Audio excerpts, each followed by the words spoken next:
Assalamualaikum dan salam sejahtera. Berita perdana edisi Selasa 6 Julai 2021 bersama saya Nurul Hidayah Nawai. Dan saya Ivan Toh. Paparan utama malam ini.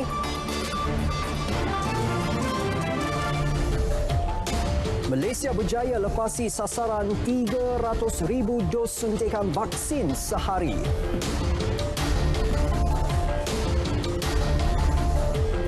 Permohonan moratorium bayaran balik pinjaman bank selama 6 bulan bermula esok.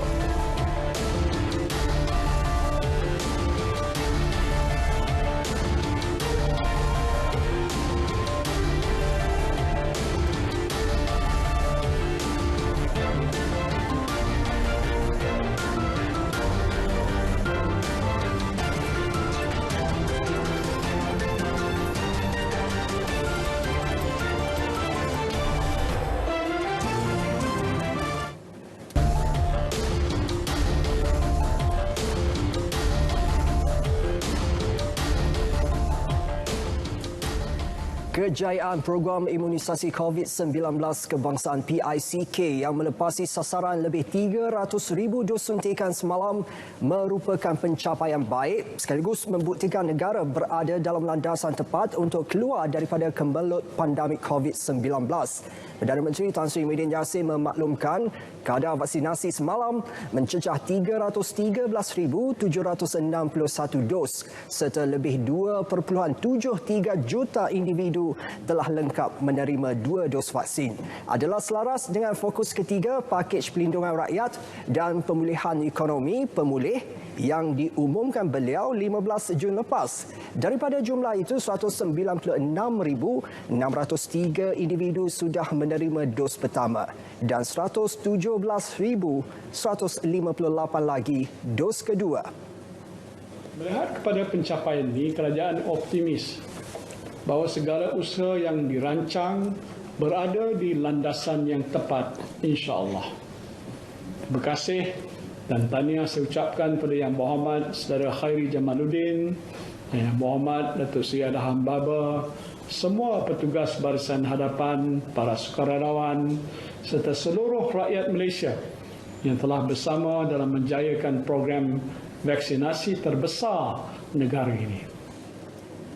Tan Sri Muhyiddin memaklumkannya menerusi video berdurasi 2 minit 31 saat yang dikongsi di laman Facebook rasminya.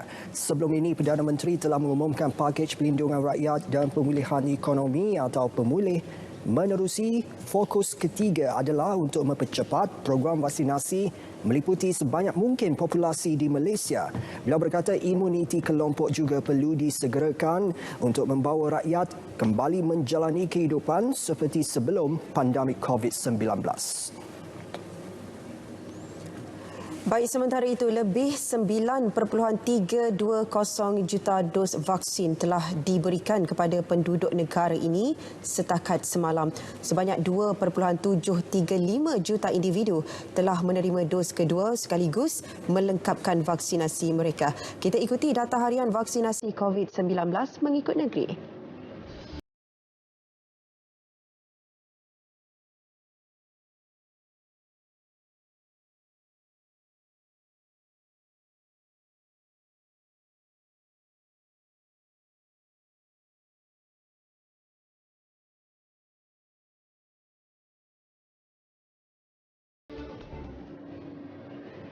Yang di-Pertuan Agong Al-Sultan Abdullah Riayatuddin Al-Mustafa Billah Shah menzahirkan penghargaan kepada Kerajaan Amerika Syarikat atas sumbangan 1 juta dos vaksin Pfizer bagi meningkatkan keupayaan proses vaksinasi program imunisasi COVID-19 kebangsaan PICK. Al-Sultan Abdullah juga menyampaikan ucapan terima kasih baginda kepada Duta Besar Amerika Syarikat Brian McPheeters atas sumbangan tersebut. Bekalan vaksin Pfizer yang tiba semalam, sebahagian daripada 80 juta dos yang dijanjikan Presiden Joe Biden kepada negara maju dan membangun. Al-Sultan Abdullah turut menzahirkan penghargaan kepada Menteri Luar Datuk Seri Syamuddin Tun Hussein, Menteri Penyelaras PICK Khairi Jamaluddin serta Menteri Kesihatan Datuk Seri Dr. Adham Baba atas pelaksanaan kerjasama Amerika Syarikat dan Malaysia dalam menjayakan sumbangan bekalan vaksin itu. Sultan Abdullah berharap sumbangan vaksin itu dapat membantu negara memerangi COVID-19 dan memperhebatkan PICK. Bermula esok, peminjam individu dan perusahaan mikro, kecil dan sederhana PMKS yang terjejas akibat COVID-19 boleh memohon moratorium bagi tempoh 6 bulan. Bank Negara Malaysia dalam satu kenyataan memberi jaminan permohonan untuk mendapatkan moratorium atau pakej bayaran balik pembiayaan adalah mudah dan dokumen sokongan tidak diperlukan. Kelulusan juga diberikan secara automatik. Selain moratorium, bank juga akan menawarkan pengurangan bayaran ansuran dan pakej lain termasuk penjadualan semula serta penstrukturan semula pembiayaan yang sesuai dengan kedudukan kewangan khusus peminjam. Peminjam boleh membuat permohonan secara dalam talian melalui borang web atau email automatik yang akan tersedia menerusi laman sesawang semua bank. Peminjam juga boleh menelefon bank untuk panduan atau mengunjungi bank bagi menghantar permohonan. Bank-bank dikehendaki memberi penerangan kepada peminjam mengenai kesan pengambilan bantuan bayaran balik peminjam terhadap jumlah bayaran ansuran dan tempoh pembiayaan. Dengan mengambil bantuan bayaran balik pinjaman, kos pinjaman akan meningkat secara keseluruhan kerana faedah atau keuntungan akan terus diambil kira ke atas bayaran balik pinjaman yang tertangguh. Peminjam yang memohon untuk mendapatkan bayaran ansuran lebih rendah selepas moratorium boleh menyebabkan tempoh pinjaman mereka menjadi lebih panjang. Bagaimanapun, bank tidak akan mengenakan faedah atau keuntungan terkompaun dan apa-apa faedah atau keuntungan penalti sepanjang tempoh bantuan. BNM akan memantau rapi pelaksanaan program bantuan bayaran balik pinjaman oleh industri perbankan. Peminjam yang menghadapi kesukaran atau jika bayaran ansuran meningkat secara tidak munasabah, peminjam boleh menghubungi BNM Telelink melalui pautan tertera untuk mengemukakan aduan mereka. Bantu bagi menyalurkan bantuan kepada mana-mana individu yang terputus bekalan makanan dilancar di seluruh negara. Menurut Menteri Dalam Negeri Datuk Seri Hamzah Zainuddin, semua ibu pejabat polis daerah IPD di seluruh negara akan dijadikan pusat pengagihan dan penyimpanan bantuan. Bantu akan diketuai 157 ketua polis daerah di seluruh negara serta dibantu skuad aman wanita PDRM dan anggota rela melibatkan hampir 50,000 bakul makanan. Pelaksanaan bantu juga kolaborasi strategik bersama Kementerian Pembangunan Wanita, Keluarga dan Masyarakat. Mana-mana individu yang terputus bekalan makanan boleh memaklumkan terus kepada IPD berhampiran.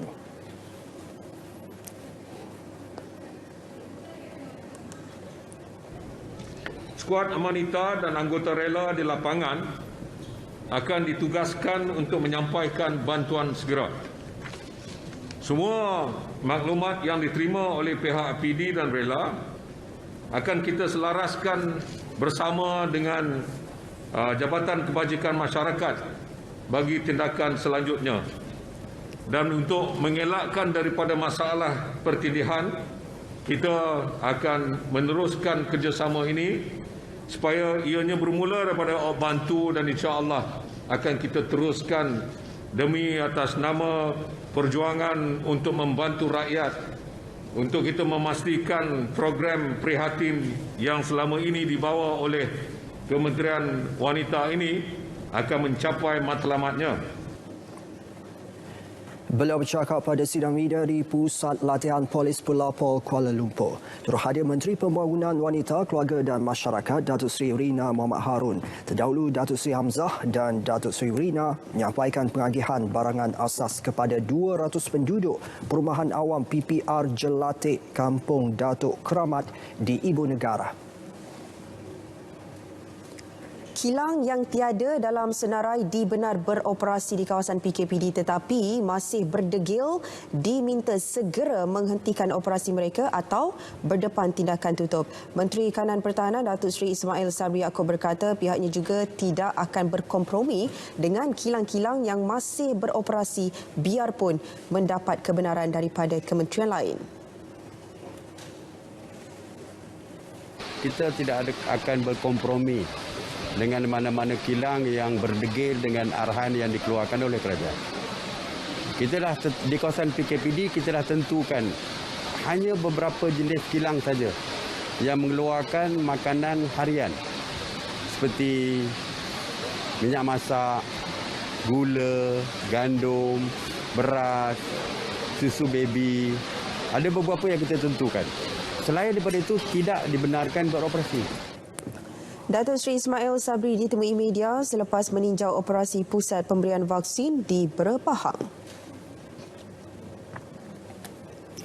Perkhidmatan cuci kenderaan, pasar pagi dan pasar tani dibenarkan beroperasi di negeri yang berada dalam fasa 2 Pelan Pemulihan Negara PPN. Setakat ini, Perlis, Perak, Kelantan, Terengganu, Pahang telah beralih ke fasa 2 PPN manakala Pulau Pinang mulai esok. Dalam kenyataan medianya, Kementerian Perumahan dan Kerajaan Tempatan berkata perkhidmatan berkenaan tidak perlu mendapatkan kebenaran beroperasi melalui COVID-19 Intelligent Management System CIMS yang diselenggara Kementerian Perdagangan Antarabangsa dan Industri MITI. Sebaliknya memadai dengan menunjukkan lesen perniagaan yang dikeluarkan pihak berkuasa tempatan PBT. Jika lokasi perniagaan melibatkan pergerakan rentas daerah atau negeri, mereka perlu mendapatkan kebenaran polis dengan mengemukakan lesen perniagaan atau permit penjaja oleh PBT berkaitan. Bagi perkhidmatan cuci kenderaan sama ada secara manual, separa automatik dan otomatik, kerja pembersihan yang dibenarkan meliputi bahagian luaran kenderaan, enjin kereta, dalaman kereta, mengilatkan serta pengewapan antibakteria dan pembasmian serangga ruangan dalam kenderaan. Manakala bagi pasar pagi dan pasar tani, ia dibenarkan beroperasi dari 7 pagi hingga 11 pagi dengan pematuhan SOP meliputi bilangan pengunjung dan penjarakan minimum 2 meter. 6 komoditi utama sahaja iaitu ikan, daging, ayam, telur, sayuran dan buah-buahan dibenarkan untuk dijual. Sementara pasar minggu, pasar malam dan pasar tamu masih tidak dibenarkan dibuka. Sementara itu, hanya syarikat yang tersenarai sebagai sektor perkhidmatan perlu di dalam SOP MKN bagi lokasi fasa 1 dan fasa 2 PPN dibenarkan untuk menggunakan surat baharu CIMS 3.0. MITI memaklumkan surat CIMS 3.0 yang baharu akan mempunyai akronim PPN di bawah kod QR surat tersebut. Platform CIMS 3.0 dikongsi 17 kementerian dan 3 agensi. Sehubungan itu, setiap permohonan di platform tersebut akan diproses dan diluluskan oleh setiap kementerian serta agensi terlibat mengikut portfolio masing-masing. Untuk maklumat lanjut, syarikat boleh melayari laman sesawang MITI. MITI turut menegaskan syarikat di kawasan PKPD yang bukan di bawah senarai sektor perkhidmatan perlu tidak dibenarkan beroperasi sama sekali.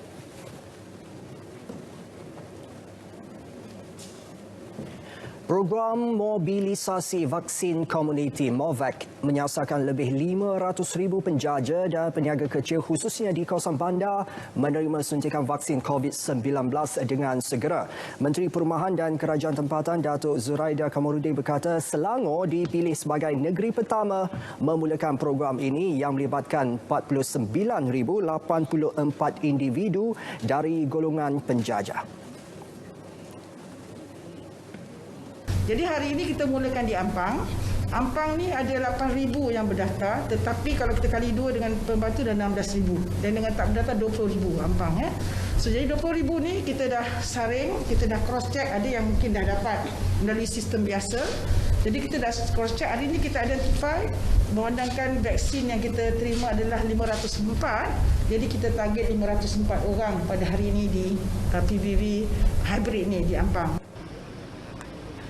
Selepas tamat di Selangor, ia bakal dilanjutkan ke Johor, Pahang, Negeri Sembilan, Kedah dan Perak. Inisiatif itu dijalankan untuk membantu peniaga kecil yang berdaftar dengan pihak berkuasa tempatan untuk menerima suntikan vaksin COVID-19. Beliau menyempurnakan program MOVAC di Ampang, Selangor. Program MOVAC mempunyai 4 komponen iaitu unit panggilan, unit mobilisasi, unit jangkauan komuniti dan unit pusat pemberian vaksin PPV bergerak. Pelaksanaannya dijalankan dengan kerjasama Kementerian Perpaduan Negara dan Kementerian Tenaga, Sains, Teknologi dan Inovasi.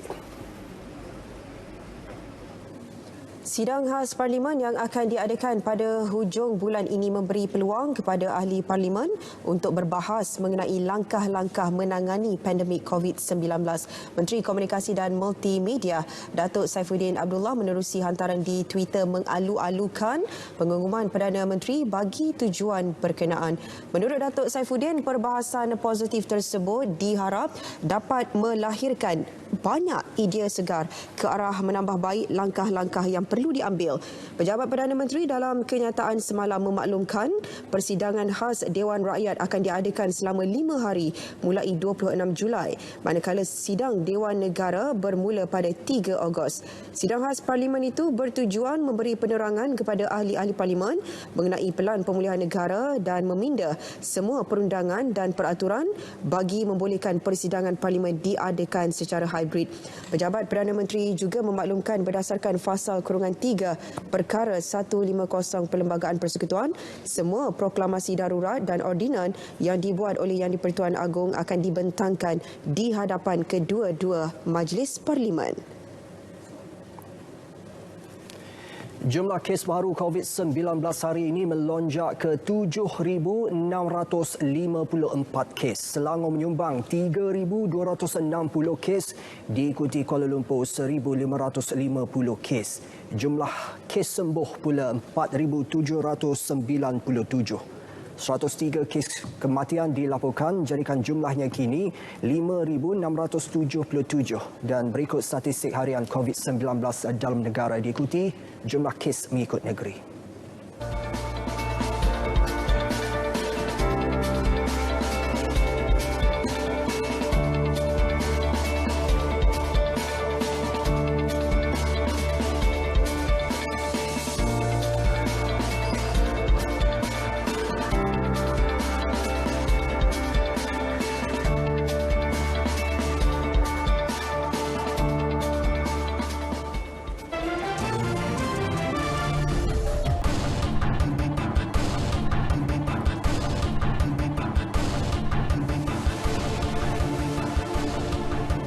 Prospek pasaran hartanah kediaman di Malaysia diunjur lebih baik tahun ini. Firma teknologi hartanah Juai IQI memaklumkan harga rumah dijangka meningkat 3% dalam tempoh 12 bulan akan datang dan melonjak 12% bagi tempoh 12 bulan berikutnya. Menerusi hasil kaji selidik terkini, firma berkenaan aktiviti transaksi serta harga hartanah dijangka meningkat berdasarkan pembukaan semula ekonomi secara berperingkat dan usaha menangani COVID-19.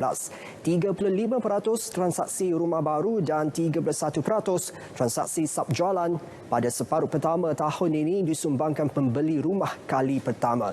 Kumpulan itu dijangka terus menyumbang kepada pertumbuhan transaksi keseluruhan tahun ini disokong dasar rancangan kerajaan dan lebihan simpanan. Pekeso yakin dapat merealisasikan 180,000 penempatan pekerjaan baharu bagi tempoh berbaki tahun ini.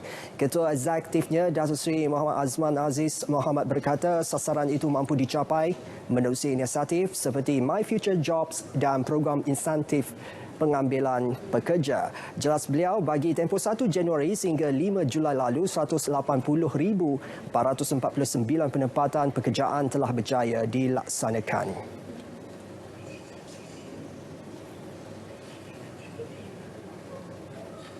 Insentif pengambilan pekerja telah dilanjutkan melalui program Penjana Kerjaya 3.0 dengan matlamat untuk terus menggalakkan pewujudan pekerjaan baru di mana majikan layak menerima 40 hingga 60% subsidi daripada gaji yang diberi kepada pekerja untuk tempoh 6 bulan. Permohonan insentif pengambilan pekerja akan bermula 15 Julai sehingga 31 Disember ini. Selain itu, Pekeso akan turut memastikan 2.5 juta individu kekal dalam pekerjaan tahun ini. Permohonan bagi program subsidi upah PSU 4.0 akan dibuka bermula 1 Ogos sehingga 30 Oktober dengan majikan dari semua sektor layak memohon. Secara keseluruhan, inisiatif pemulih dilaksanakan Perkeso adalah berteraskan prinsip keprihatinan bagi membantu mengekalkan pekerjaan. Ketua Eksekutifnya, Datuk Seri Muhammad Azman Aziz Mohamad menerusi kenyataannya juga merakamkan ucapan terima kasih kepada Perdana Menteri atas mandat diberi untuk membangunkan program dan inisiatif membantu meringankan beban rakyat. Unjuran keluaran dalam negara kesakidian ke negara pada kadar 4.5% oleh Bank Dunia baru-baru ini sudah dijangkakan. Namun penganalisis ekonomi Profesor Madya Dr. Aimi Zohazmi Abdul Rashid berpendapat negara masih mampu menunjukkan momentum pertumbuhan disokong prestasi kukuh sektor pembuatan dan ekspor. Ekonomi katanya turut disokong harga komoditi yang stabil selain polisi fiskal dan akomodatif dan inklusif dibuktikan melalui pakej rangsangan ekonomi.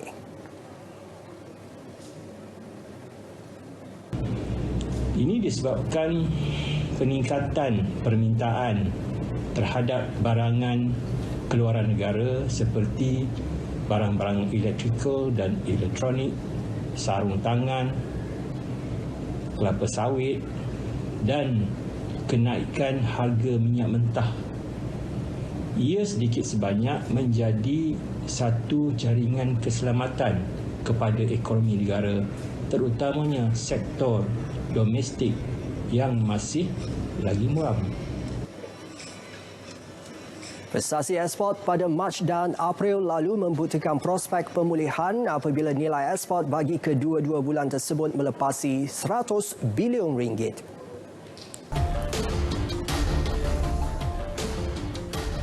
Langkah proaktif yang dilaksana Jabatan Kemajuan Orang Asli JAKOA bersama Tok Batin Perkampungan Orang Asli berjaya meningkatkan kesedaran masyarakat berkenaan untuk menerima vaksin COVID-19. Setakat ini, lebih 11,000 orang asli di seluruh negara sudah disuntik. Wartawan Nur Syafina Sari ada perinciannya. Seramai 11,045 daripada keseluruhan 36,383 orang asli yang mendaftar dalam program imunisasi COVID-19 kebangsaan PICK sudah disuntik vaksin COVID-19. 9,163 daripadanya menerima dos pertama, manakala baki 1,882 individu lagi selesai melengkapkan 2 dos. Ya, saya dipahamkan setakat ini kefahaman dan kesedaran itu ada di pihak semua, dan oleh sebab itu pada hari ini kita melihat ramai yang datang untuk menerima.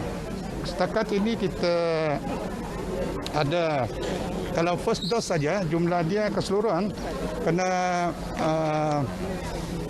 keseluruhan bilangan penduduk orang asli yang harus mendapat vaksinasi ini ia sebanyak 11,045 orang. Tetapi yang sudah mendapat dos pertama sebanyak 9,163. Sementara dos yang kedua sebanyak 1,882. Beliau memaklumkan kepada pemberita selepas melawat Pusat Pemberian Vaksin Bergerak PPVB di Balai Raya Perkampungan Orang Asli Bukit Payung Alor Gajah.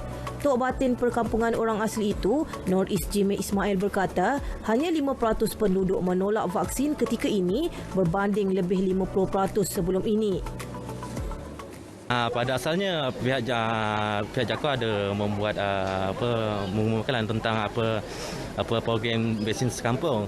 Pada asalnya memang hampir separuh yang menolak, Tapi bila JAKOA mengawalkan pemimpin-pemimpin masyarakat macam saya, pengurusi JPKK, lepas saya dianjat, lepas tu saya pergi berjumpa kampung memujuk dan mereka dah mula sedar untuk menerima vaksin. Takut jarum, takut kesan sampingan ubat tu. Tapi bila saya dianjat, saya terang pada mereka orang kampung saya apa kesannya, saya kata tak ada apa-apa. Dan lepas tu dia orang mula sedar nak untuk menerima vaksin. Memang saya takut. Anak saya cakap, mak ambil vaksin, saya tak nak. Cakap, saya tak takut ubat. Habis mak takut apa? Takut jarum. Itu aja. Fikir baik hati saya, anak cucu saya ambil lah. Kita keluar kan. cucu tak keluar. Mungkin kita keluar tu ada kena-kena ke apa ke kan. Pasal itulah saya ambil lah besen ni. Kementerian Pembangunan Luar Bandar menyasarkan 144,180 orang asli dari 853 perkampungan yang layak menerima vaksin akan mendaftar dalam PICK. Usaha memujuk dan meningkatkan kesedaran mereka akan diteruskan dengan kerjasama 624 tok batin seluruh negara.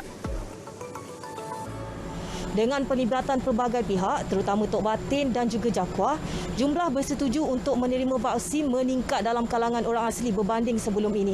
Jadi usaha ini perlu diteruskan dalam melancarkan lagi program imunisasi COVID-19 kebangsaan. Laporan Nur Syafina Sari untuk Berita RTM.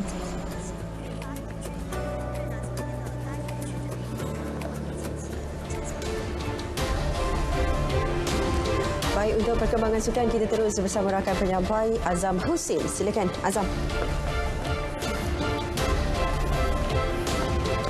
Assalamualaikum dan salam sejahtera. Edisi Sukan malam ini anda bersama saya Azamuddin Hussein. Baik, kita mulakan dengan perkembangan Sukan Olimpik 2020 Tokyo. Seri Paduka Baginda yang di-Pertuan Agong Sultan Abdullah Riayatuddin Al-Mustafa Billah Shah hari ini berkenan menerima menghadap Menteri Belia dan Sukan Datuk Seri Rizal American di Istana Negara. Turut hadir pada majlis menghadap pukul 4 petang itu ialah Presiden Majlis Olimpik Malaysia MOM Tan Sri Muhammad Norzal Zakaria dan Presiden Majlis Paralimpik Malaysia MPM Datuk Seri Megat D. Syariman Zaharuddin. Pada sesi tersebut, Sultan Abdullah berkenan mengurniakan jalur gemilang kepada Menteri Belia dan Sukan sebagai tanda simbolik penerimaan bagi pihak kedua-dua kontingen negara itu ke Sukan Olimpik dan Sukan Paralimpik Tokyo 2020. Tamasya Olimpik Tokyo 2020 akan berlangsung pada 23 Julai hingga 8 Ogos, manakala Sukan Paralimpik Tokyo 2020 pula pada 24 Ogos hingga 5 September depan. Pada sesi itu juga, Baginda turut berkenan menerima sembah taklimat mengenai persediaan dan penyertaan kontingen negara di kedua-dua tamasya tersebut.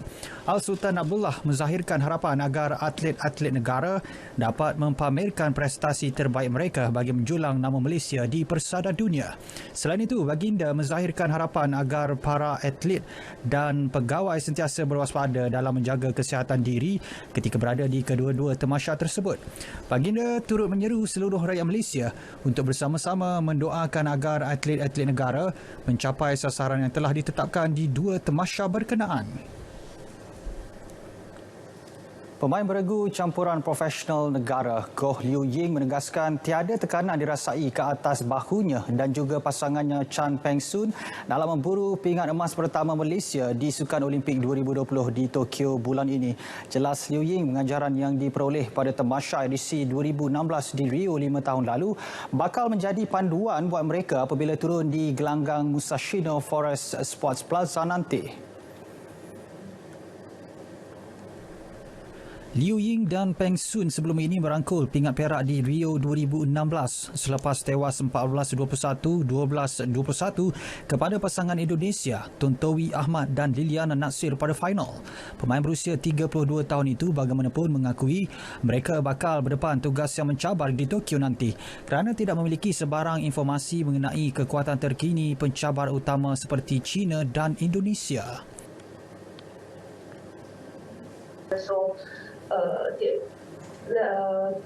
Level dia orang sekarang kita pun tak pasti lagi. Yang lain pun quite tough juga lah, yang sebab kita kat Thailand on semua, so their condition quite good lah. Will be a very tough lah. Dalam pada itu, Liu Ying turut menolak spekulasi bahawa Tokyo 2020 bakal menjadi tamasya Olimpik terakhirnya bersama Peng Soon. Saya actually 2016 masa tu saya pun ingat itu adalah last Olimpik saya. Tapi saya boleh qualify satu kali lagi. So ini adalah jawapan yang belum tentu lagi lah. So saya akan complete Olimpik ni baru tengok macam mana.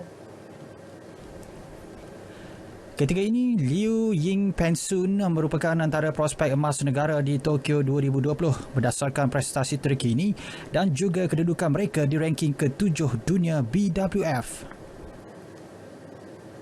Sementara itu, jurulatih beregu lelaki negara Flandy Limpel yakin pasangan Aaron Chia Soh Wee kini sudah bersedia dalam segi mental dan fizikal untuk berentap di Tokyo 2020. Keyakinan itu disuarakannya selepas bekerja keras dalam memperbaiki setiap kelemahan pasangan itu semasa sesi latihan. Menurut Flandy, ketika ini dia melihat banyak peningkatan yang dipamerkan oleh Aaron Wee dalam segi mental dan keyakinan diri selain teknik permainan di atas gelanggang juga semakin tajam. Jadi saya pikir ini semua hampir sama lah persiapannya buat Olympic Games. Dan perkembangannya mereka saya sudah persiapkan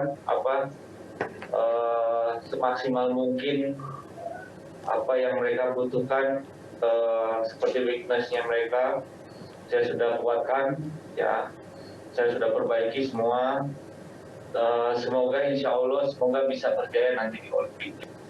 Flandy yang diberi tugas membimbing pemain beregu lelaki negara sejak Julai tahun lalu turut menjelaskan status sebagai bukan pilihan di Tokyo nanti memberi sedikit kelebihan kepada pasangan untuk beraksi tanpa sebarang tekanan.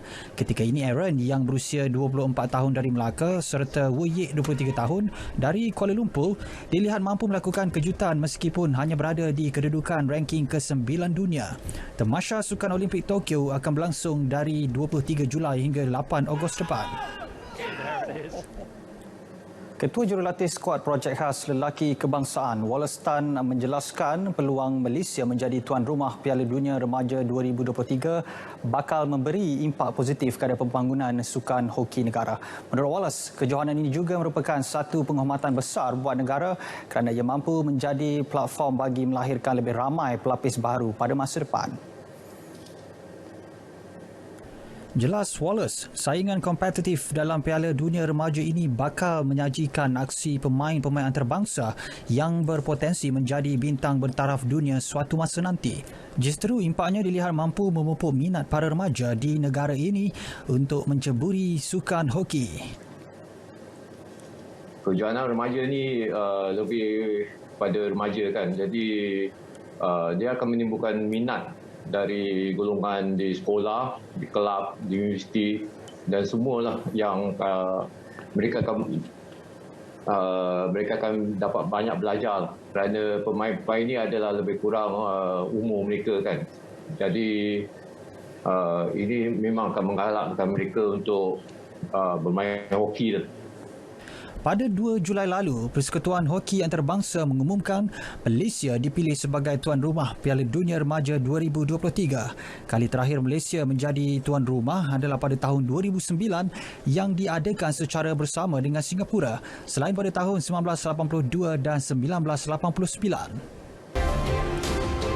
Baik, kita ke perkembangan seterusnya. Pihak berkuasa kemajuan pekebun kecil perusahaan getah Risda melaksana pelbagai strategi bagi memudahkan masyarakat khususnya di luar bandar mendaftar dalam program imunisasi COVID-19 kebangsaan PICK. Usaha yang digerakkan menerusi inisiatif jangkauan komuniti PICK Risda itu mampu mempercepat usaha meningkatkan kadar vaksinasi dalam negara.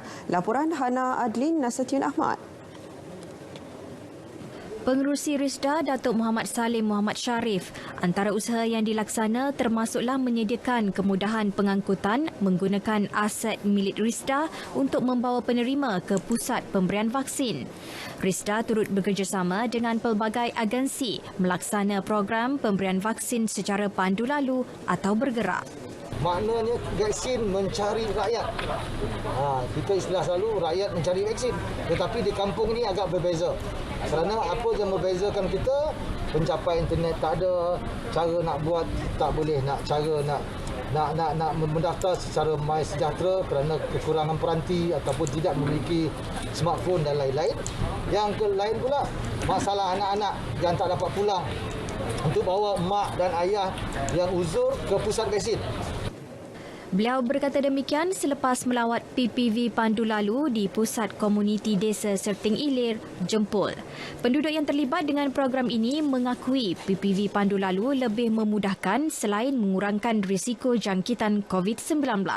Saya menyokong usaha yang dilakukan oleh wakil rakyat di sini, terutama kepada warga emas seperti saya yang kadang-kadang pergerakan terbatas dan usaha untuk melengkapkan penerimaan vaksin oleh orang kampung lah. Okey lah, kalau buat macam ni memang okey lah, kesenangan untuk orang-orang kampung sini semua kan. Tak ada masalah tu dah. Boleh. Kalau nak menunggu kan pergi tempat-tempat, satu tempat dia buat kan. Jadi masalah lah orang-orang kampung. Nak pergi sekian, nunggu sekian. Okey lah cepat. Jadi saya tak adalah nak lama-lama kan punya macam ni. Dia tak ada banyak tempat nak ambil lama sana sini kan. Macam ni senang macam ni. Malaysia dijangka menerima sekurang-kurangnya 20 juta dos vaksin sepanjang bulan ini. Setakat semalam di Negeri Sembilan sahaja sejumlah 676,826 pendaftaran kumulatif bagi vaksin COVID-19 dicatatkan.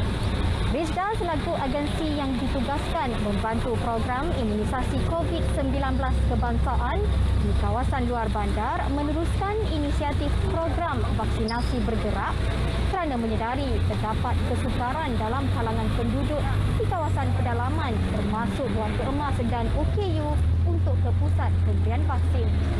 Melalui kaedah efektif ini, tiada siapa yang akan ketinggalan sesuai slogan vaksin mencari rakyat.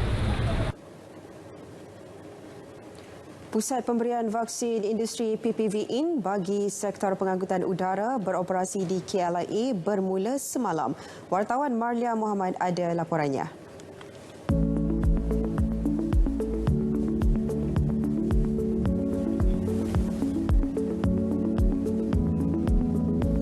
Menteri Penyelaras Program Imunisasi COVID-19 Kebangsaan, Khairy Jamaluddin berkata, PPV ini akan memberi vaksin kepada 22,243 petugas barisan hadapan sektor penerbangan dengan kapasiti 1,000 dos sehari. Dan ia bakal diperluas ke lapangan terbang lain di seluruh negara secara berperingkat. Ini merupakan satu sektor yang penting yang masih lagi beroperasi sewaktu kawalan pergerakan, di mana walaupun ada pengurangan dari segi penerbangan daripada lapangan-lapangan terbang di Malaysia, namun demikian sektor aviation masih lagi beroperasi. Dan untuk kita melindungi kaki tangan yang terlibat dalam sektor yang penting ini, CITF telah putuskan untuk mengutamakan sektor udara dalam program imunisasi COVID-19 kebangsaan di bawah industri perlu. Khairy bercakap kepada media selepas melawat PPV IN di KLIA.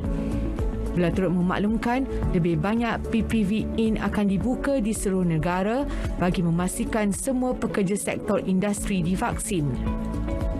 Jumlah keseluruhan vaksin yang akan diagihkan kepada sektor industri akan ditentukan dalam tempoh terdekat. Dalam bulan Julai, CITF telah meluluskan untuk minggu pertama ini sebanyak 27 PPV industri dan kita telah menerima cadangan pembukaan tambahan PPV industri daripada beberapa kementerian yang lain. Buat masa ini kementerian-kementerian yang terlibat dalam program pemberian vaksin kepada sektor ekonomi adalah MITI, Kementerian Kerja Raya dan juga Kementerian Pengangkutan. Kini kita juga dimaklumkan bahawa Kementerian Peladangan ataupun MPIC dan KPDN HEP. Sementara itu, penerima vaksin dari sektor industri lega, proses pemberian vaksin untuk mereka dipercepat melalui pembukaan PPV IN. Kalau yang macam ni, ni untuk baguslah untuk semua sebab dia macam lebih cepat sikit lah daripada tunggu lama-lama tu. Lama jugalah tunggu sebab sebelum ni saya pregnant, ni baru ambil first dose. Selepas ambil itu vaksin, saya boleh cakap adalah saya rasa okey lah, sudah macam secure lah, betul-betul secure sini. Tak kira vaksin itu AZ ke, Sinovac ke ataupun Moderna ke, okey. Sebelum you ada, you punya itu risiko sudah tinggi. Selepas you ada, you boleh hati lepas sikit. Program pemberian vaksin industri PPV-IN di lapangan terbang antarabangsa Kuala Lumpur ini adalah khas untuk sektor pengangkutan udara. Dibuka untuk memudahkan serta mempercepatkan proses pemberian vaksin kepada lebih 20,000 pekerja sektor penerbangan dan berkaitan. Ia mula dibuka semalam dan dijangka beroperasi sehingga 24 September ini bertempat di Anjung Tinjau, Terminal 1 KLIA bermula 8 pagi hingga 6 petang, Isnin hingga Jumaat. Malia Muhammad, Berita RTM. Universiti Malaysia Sabah, Kampus Antarabangsa Labuan UMS KAL menjadi pusat pemberian vaksin PPV Pandu Lalu yang pertama dibuka di Labuan. Ia memberi kemudahan kepada warga setempat untuk mendapatkan suntikan vaksin COVID-19 dos kedua. Pengarah Jabatan Kesihatan Labuan Dr. Ismuni Buhari berkata pembukaan PPV ke-7 ini membolehkan proses pemvaksinan fasa kedua dapat dijalankan dengan lebih teratur. Inisiatif ini juga bagi mengurangkan kesesakan, memberi keselesaan dan memastikan objektif pemvaksinan tercapai. Beliau memaklumkannya selepas pelancaran PPV Pandu Lalu UMS KAL, Labuan menyasarkan 80% dalam kalangan penduduk berumur 18 tahun ke atas menerima vaksin sebelum Ogos ini. Ini bagi memastikan Labuan menjadi yang pertama mencapai imuniti kelompok dan beralih kepada zon hijau dalam masa terdekat. Pasukan Gerakan Am PGA akan digerakkan ke Raub Pahang berikutan kekecohan membabitkan pekebun durian dan anggota penguat kuasa semalam. Ketua Polis Negara Datuk Seri Akril Sani Abdullah Sani menjelaskan pihak polis akan memastikan anggota Jabatan Perhutanan Negeri Pahang JPNP dapat menjalankan tugas tanpa diganggu pihak tertentu. Peraturan-peraturan undang-undang yang sedia ada. Tentu sekali mereka ada yang tidak puas hati. Tetapi ketidakpuasahatian tersebut hendaklah disalurkan dengan cara yang betul. Dengan cara yang betul. Jadi pihak PDRM, kita tegaskan di sini bahawa kita tidak akan bertolak ansur dengan mereka yang cuba mengganggu-gugat kelancaran tugas pihak berkuasa. Beliau meninjau pelaksanaan PKPD di Flat Sri Sabah Ceras, mengulas mengenai tindakan beberapa ahli politik yang merentas negeri dan daerah untuk memberi sokongan terhadap 18 pekebun durian yang ditahan selepas mengganggu tugas anggota penguatkuasa. Beliau menjelaskan kertas siasatan berhubung perkara tersebut sudah dibuka. Semalam, ahli jawatan kuasa DAP Kebangsaan dan ahli Dewan Undangan Negeri Sungai Pelik, Roni Liu, ahli Parlimen Bentong, Wong Tek dan ahli Parlimen Raub, Tengku Zulpuri Shah Raja Puji dilihat hadir ke Mahkamah Raub untuk memberi sokongan terhadap 18 pekebun durian yang direman.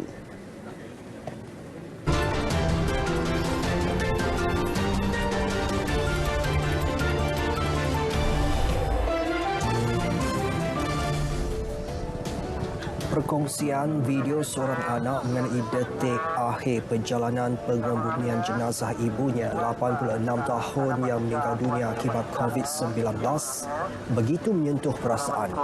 Dalam video, Noarsma Tahir ini, van yang membawa jenazah ke kawasan perkuburan bergerak perlahan bagi memberi peluang lambaian terakhir anak-anak yang berdiri di bahu jalan. Menurutnya, panggilan video terakhir bersama ibunya ialah pada pukul 9.30 pagi Jumaat lalu sebelum arwah menghembuskan nafas terakhir sejam kemudian.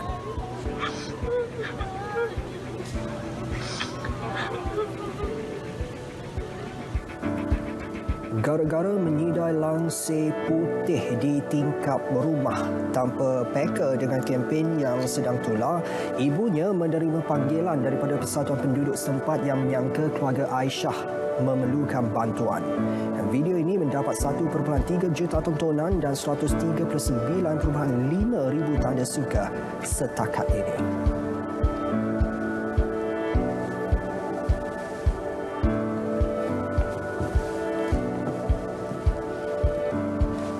Tindakan berani seorang wanita berjaya menyelamatkan seorang kanak-kanak perempuan yang tergelincir dan kepalanya tersangkut pada jeriji tingkap di tingkat 2 sebuah bangunan.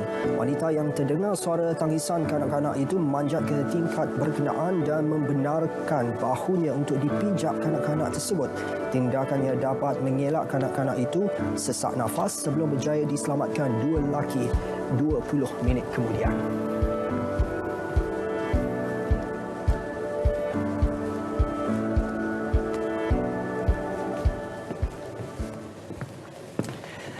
Berita perdana edisi 6 Julai berakhir di sini. Terus patuh SOP bersama-sama kita putuskan rantaian jangkitan COVID-19. Saksikan Salam Baitullah suatu kerinduan selepas ini. Dengan itu, Assalamualaikum. Salam sejahtera.